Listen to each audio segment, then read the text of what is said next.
How's it going? Welcome to The Guitar Effect. My name is Rob. In this video, I'm going to be talking about this, which is my new solution for direct gigs, right? So gigs without an amp with my function/wedding band, and why I chose this. Okay, so before I do, I'll ask you to please like and subscribe. And just to get into this and why I'm making this video, I'm going to put a playlist up here where I go through the various different attempts I've made to come up with a direct recording solution that could get the sounds I wanted, the feel I wanted, as in the response from the guitar, but also that had the switching capability that I've become used to using this MS3. Because up to this point, I've been using a Line 6 DT25 and this MS3 pedal board with some pedals on it for playing those same gigs, and I found that no matter what I tried, I couldn't get the switching capability that the MS3 had. So this is quite a complicated setup, even though it's really compact, it's really small. So here it is here. What you have is there's a DI box here in the end, which I'll speak about in a sec, but you have the MS3 in the bottom in the center there. And what that is a multi-effects unit with 3 loops. It's actually the brains of the Boss GT10, but it has 3 external loops that you can plug pedals into and route in and out of presets that you make, okay? Then there's also there's a clone by Mosky and a Love Pedal Amp 11 clone by Mosky. Under that, there's a patch bay here, which you can see there. You can see the 3 black outputs. That's the patch bay. I'll speak about that in a second. And then the other element is this big, huge Koch 63 OD effectively tube preamp with emulated output, which is what's acting as the amplifier on this board. So a little bit about what the idea behind this board is. The 63OD, which I made a video about last week and you can see here, is a tube preamp, right? With an emulated output that basically is a 3-channel,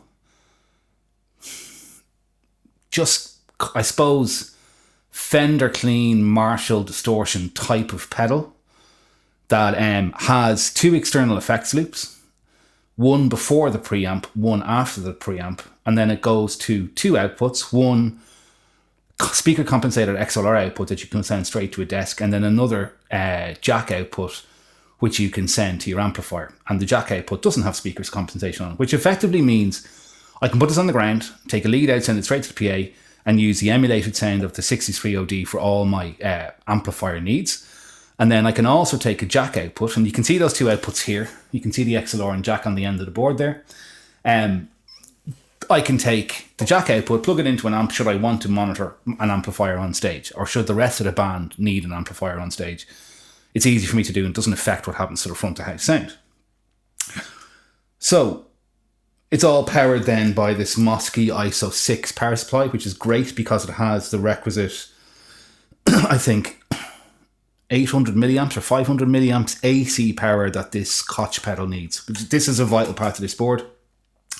The DI on the side here is sometimes I use a guitar with a piezo output.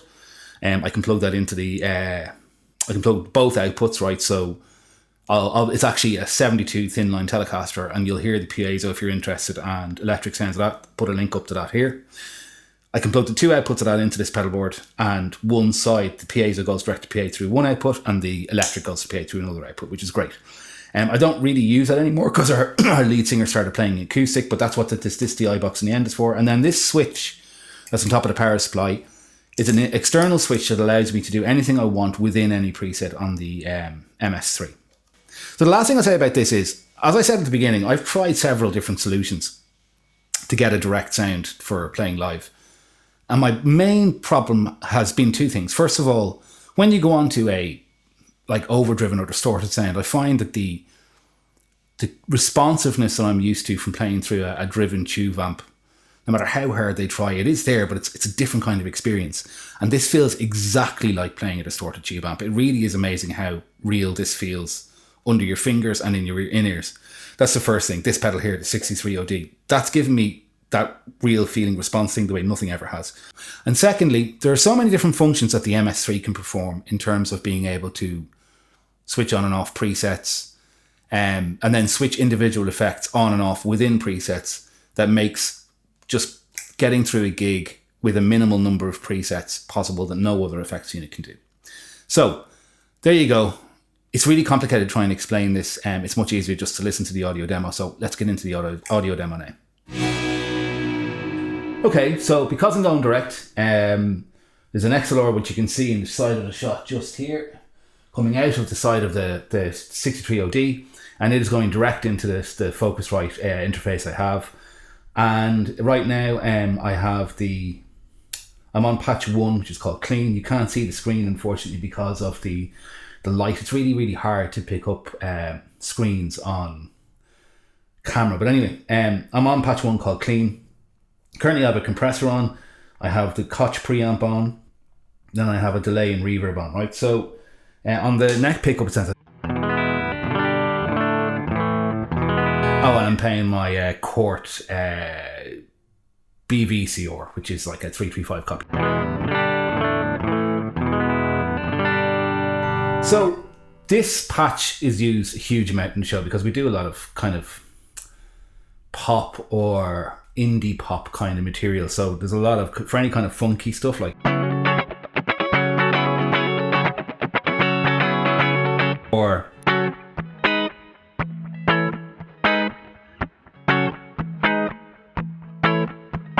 it's going to turn up a little bit. So yeah, like it's just a really standard, very clean. Okay, I have a few things then I can switch on I think it's a chorus. It's like a really poppy, mild chorus.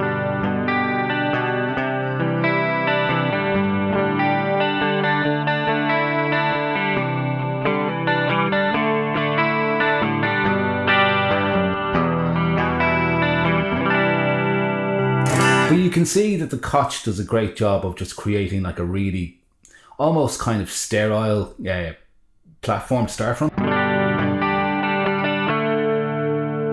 And then I also have a tremolo.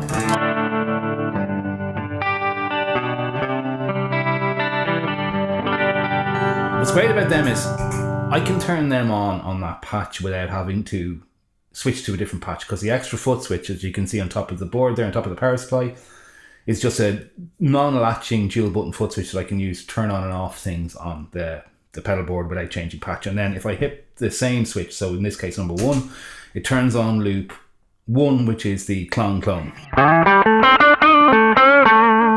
The level's a bit high there, so I'm going to bring it back.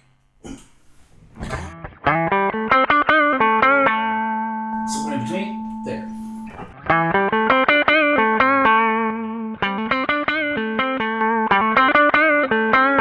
Which adds mid and doesn't really add much gain. It's just a boost.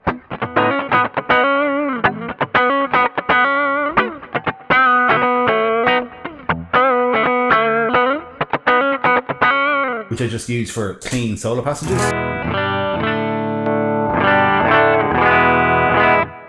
Obviously the Koch is only acting really as a speaker simulator at this point in a clean preamp. So then if I go on to patch 2, it brings in the amp turbo. I have to drive quite far back. Sense of this.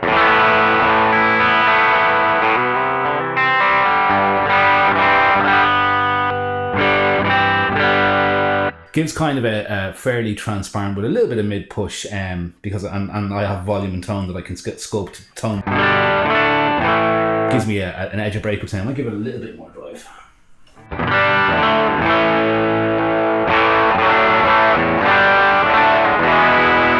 This is for the in-between stuff, so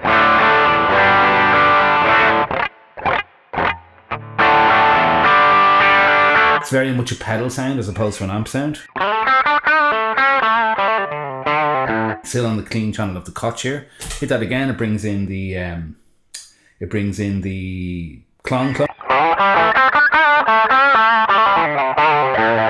And then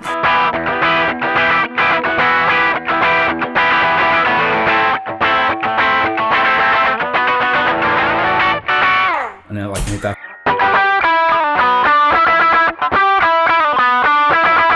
This works really well as a kind of a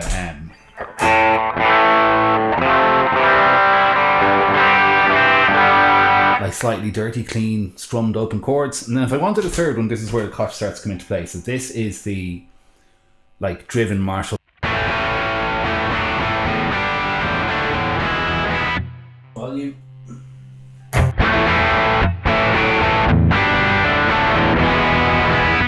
So this is really interesting because this is where the Koch really, it's here that I make the choice of using this as opposed to a modeler, because it really feels like a tube amp.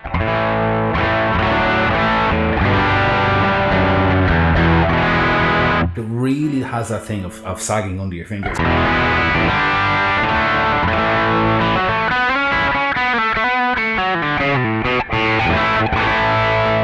Roll the volume back.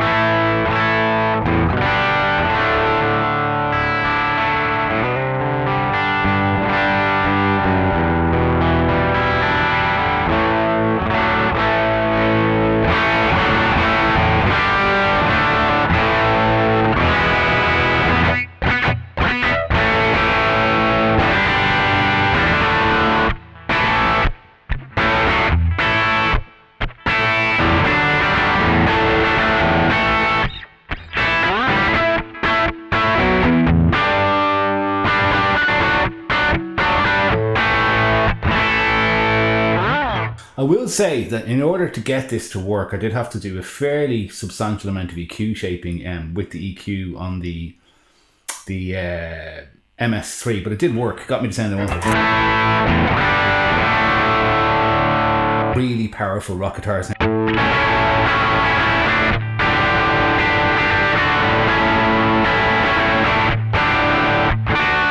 And again, if I hit the same current number switch, it brings in the clone.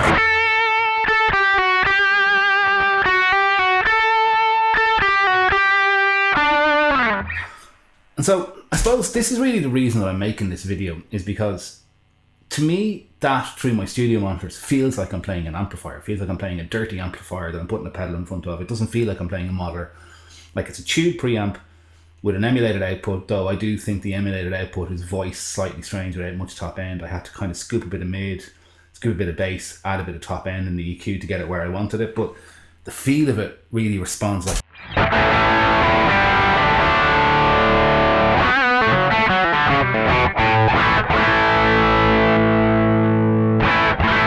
without the clone, with the clone.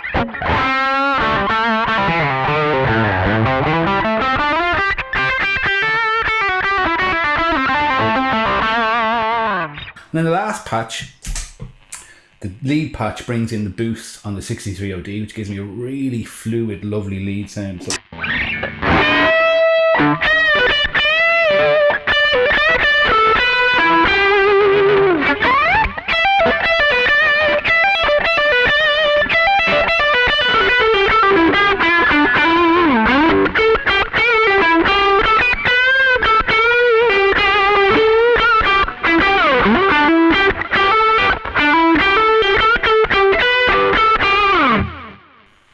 So why I love that so much is because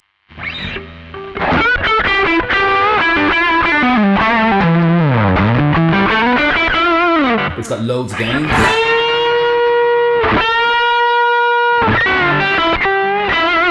And again, it has that sagging under your fingers thing.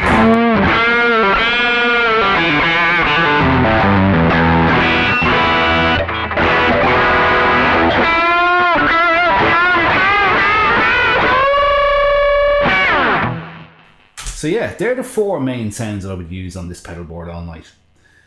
So there you go, that's the different sounds. I do have one more, just to show off a little bit of the versatility of the MS3. So if I go bank up, I have like my more unusual sounds. So I have a U2 kind of sound, which has a top tempo on the delay here.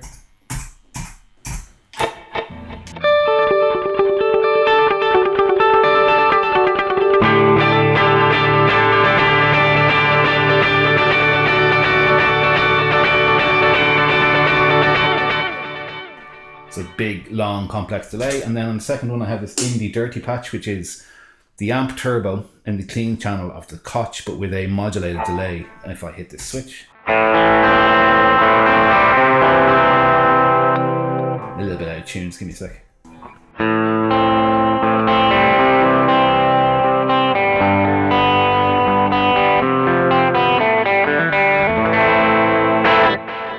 modulated delay. And then on 4 here, I have this patch called grunge. So we do lithium, and we also do zombie by the Cranberries. So this is what I use for that. So lithium goes. I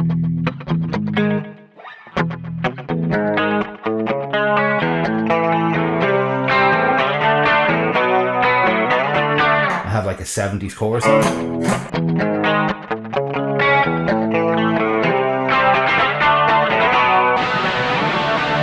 In both channels of this.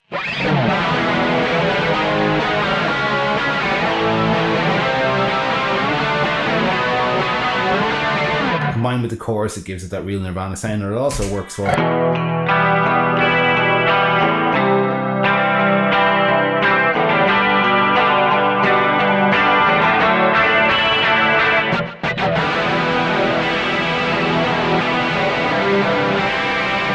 It's interesting that in that situation I have the clean volume louder than the dirty volume, because in a wedding band, while the crowd does want to hear these songs, you don't necessarily want to gut punch them with a massive big distortion, and sometimes it's not the right thing to do. So I just back the level of the distortion off a little bit there. Yeah, so there you go. That's how the whole rig works. And I think it's that tube response and that sag and stuff that I get off the 63OD, which is why I choose to do this as opposed to having an Iridium or a Humboldt simplifier, or even the new Dream pedal from Universal Audio. So I'm really happy. It took some EQ, some judicious EQ in some circumstances, but for me, it's in terms of the experience of playing and hearing stuff back in my in-ears, it's the route I want to go to get this sound, this more realistic feeling, dirty sound. The 63OD is a great job, and then combined with the other pedals and the switching power of the MS3 with its current number function and the external foot switch allowing me to do things outside of having to switch patches, this is by far a better solution for me than a Helix or anything like that. And I've tried them, and this is what I'm going to stay with. So I know this is a really complicated video to try and put across. Hopefully the sound demo kind of was the thing that demonstrated its capacity as a direct board. I think it's so compact. First of all, it's small. It's not light. It's quite heavy, but it's really, really small. So I can walk in from one trip in my car with this in its gig bag, one guitar on each shoulder, and that's all I need to go to play a gig, which is really amazing. And the experience of playing that gig through in-ears is completely like a wonderful experience. It works really, really well. And in that way, this is the direct solution I'm certainly going to be sticking with for this foreseeable, because it's working really, really well. And I think I've only scratched the surface of the combinations that are available from these pedals and this preamp and stuff and all the onboard effects. So there you go. I think the combination of the 63OD, some outboard pedals, and the MS3 is a really, really great way to put together a direct recording or gigging solution. More so for gigging, I think. Just the switching on the MS3 makes gigging an absolute breeze. And I think that the sounds from the 63OD, those two things combine together to make a really powerful gigging pedalboard. So, any questions? Shoot them in the comment section below. I'm always happy to hear what people think. And thank you for watching. If you've gotten this far, I appreciate it. Realise it's pretty complicated subject matter. Hard to stay with, I'm sure. And if you have gotten this far, I'll ask you to please like and subscribe, and you can see other videos that I'll be putting out in the future. All right, cheers, take it easy, and I'll see you in another video again soon. Bye-bye.